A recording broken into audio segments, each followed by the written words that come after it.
On commençait de vous en parler avec Théo Manval, mesures sur lesquelles on attend maintenant votre réaction. Christophe Prudhomme, porte-parole de l'Association des médecins urgentistes de France. Bonsoir et bienvenue sur Europe 1. Eh bien, bonsoir. Merci de nous accorder quelques minutes, vous qui êtes actuellement de garde à l'hôpital Avicenne à Bobigny. Comment lutter contre la surchauffe des urgences, sujet qui se pose cruellement maintenant depuis 6 mois. Agnès Buzyn propose notamment des ouvertures de lits. C'est le b.a.-ba pour vous, Christophe Prudhomme? Les ouvertures de lits, c'est le b.a.-ba. Mais alors, c'est assez étonnant, cette proposition de la ministre, parce que c'est un virage à 180 degrés. Mais par contre, il se pose un problème. Pour ouvrir des lits, il faut du personnel. Alors, comme elle bloque sur la question des moyens, vous savez, moi, je suis dans un hôpital, l'assistance publique hôpitaux de Paris, qui aujourd'hui ferme des lits, voire même des hôpitaux entiers de gériatrie. Donc, il y a un problème. Et pourquoi ferme-t-on ces lits? Pour des raisons budgétaires. Donc, il va falloir que la ministre nous explique concrètement comment elle compte mettre en œuvre en particulier cette mesure sur les lits. Elle souhaiterait, oui, notamment vous dédier un budget spécifique pour la crise du moment, dit-elle. Oui, mais le budget spécifique, aujourd'hui, les budgets spécifiques qui sont donnés aux urgences sont pris ailleurs. Vous voyez, en particulier, si je reprends l'exemple de l'assistance publique, les postes qui ont été octroyés, promis par monsieur Martin Hirsch, le directeur général de l'assistance publique pour les urgences, sont des postes qui sont pris sur les lits qui sont fermés dans d'autres services. Donc vous voyez, c'est le serpent qui se mord la queue. Si on ne débloque pas les compteurs au niveau du budget des hôpitaux, dans ce qu'on appelle la loi de finances de la sécurité sociale, de toute façon, on s'en sortira pas. Parce que le problème est global. Donc ce que l'on demande, nous, aujourd'hui, parce que le problème des urgences, c'est le miroir de l'ensemble des dysfonctionnements du système de santé, c'est qu'on débloque les compteurs au niveau de la loi de finances de la sécurité sociale. On demande une augmentation de 5% du budget pour les hôpitaux et pour les EHPAD. Et il y a une mesure très simple que peuvent prendre les parlementaires de la majorité, c'est de supprimer un impôt qui est prélevé sur l'hôpital, qui s'appelle la taxe sur les salaires. Vous voyez, c'est 4 milliards d'euros.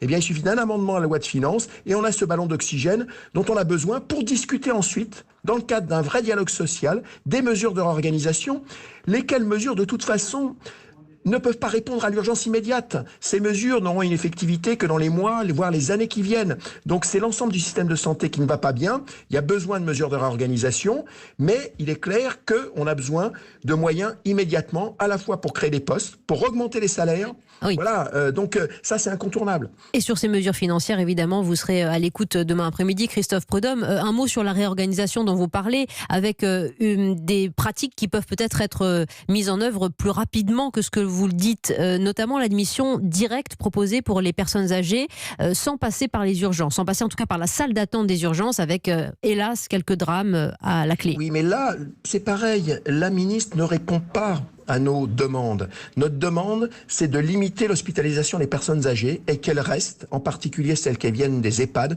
dans leurs établissements. Et pour qu'elles restent dans leurs établissements, il faut effectivement qu'on ait du personnel. Et c'est pas nous les syndicalistes qui le disons, c'est l'association des directeurs des établissements pour personnes âgées qui demande un plan d'urgence de 40 000 emplois pour qu'on ait des infirmières H24, des médecins, pour qu'on puisse conserver ces personnes dans leur établissement. Elles sont beaucoup mieux qu'à l'hôpital, sur des brancards ou même dans un lit. Bien sûr.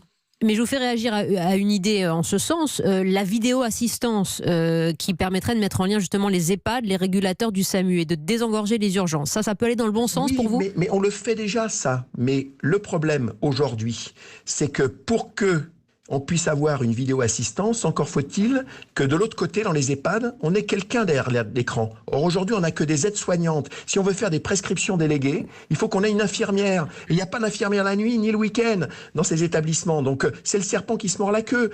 En arriver là, au bout de 6 mois de grève, c'est quand même catastrophique. Et les personnels sont très en colère, épuisés. Et il va falloir beaucoup plus que ce que Mme Buzyn a commencé à annoncer pour effectivement répondre à cette colère des personnels et à leur épuisement surtout. Christophe Prudhomme, il arrive que des gens meurent parce que nous sommes débordés. Voilà ce que dit ce matin dans le journal du dimanche un de vos collègues urgentistes. Il s'appelle Hugo Huon du collectif Interurgence. C'est la vérité, ou du moins c'est une vérité que vous partagez aussi? C'est une vérité que je partage. Vous savez, même il y a quelques mois, j'avais dit que les parlementaires qui votaient les budgets, qui ne nous permettaient pas d'assurer la sécurité des patients, ils avaient une responsabilité morale sur la mort d'un certain nombre de patients sur des brancards aux urgences, comme cette dame à la Rivoisière. Parce que vous voyez, on nous ça fait réagir manifestement Agnès Buzyn.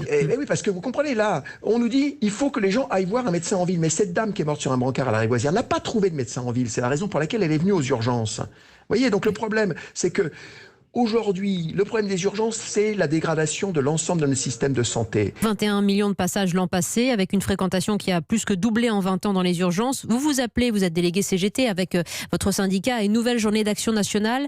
Qu'Agnès Buzyn vous satisfasse ou non demain, Christophe Prudhomme? La journée d'action, c'est le 11.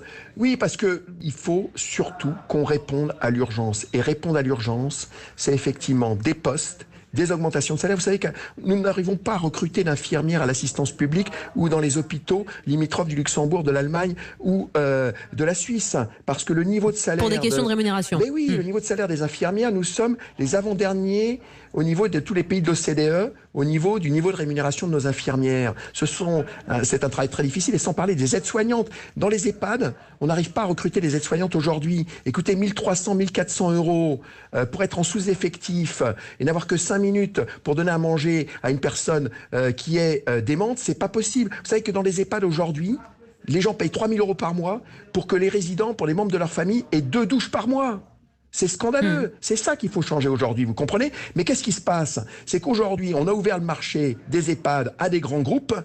Et quand vous avez des investisseurs, on peut être pour ou contre le marché, mais un investisseur, il est là pour que son investissement rapporte le plus possible, au détriment des résidents des EHPAD et les conditions de travail des salariés. C'est ça le problème, c'est un vrai problème politique aujourd'hui. Oui, c'est pour ça que vous voulez associer à la fois l'hôpital, les EHPAD et la médecine de ville à cette organisation globale que vous appelez de vos voeux pour la MUF, Christophe Prudhomme. Oui, c'est absolument une nécessité. Vous savez, on le répète depuis des années, et aujourd'hui, même si visiblement Madame Buzyn a changé de discours, elle a un discours beaucoup moins méprisant et donneuse de leçons qu'il y a quelques jours, mais il va falloir qu'elle fasse plus pour pouvoir répondre à un passif très important, 6 mois de grève avec des personnels qui sont épuisés, en colère, et qui demandent aujourd'hui beaucoup plus que quelques mesurettes dont ils ne verront pas forcément l'effectivité, parce que vous savez, aujourd'hui, une infirmière, sa durée de vie moyenne à l'assistance publique et dans les grands hôpitaux, c'est 2 à 3 ans aux urgences. Et moi, j'ai des jeunes confrères qui, à 40 ans, abandonnent la médecine d'urgence parce qu'ils ne se voient pas travailler encore 30 ans au même rythme que celui qu'on leur impose aujourd'hui.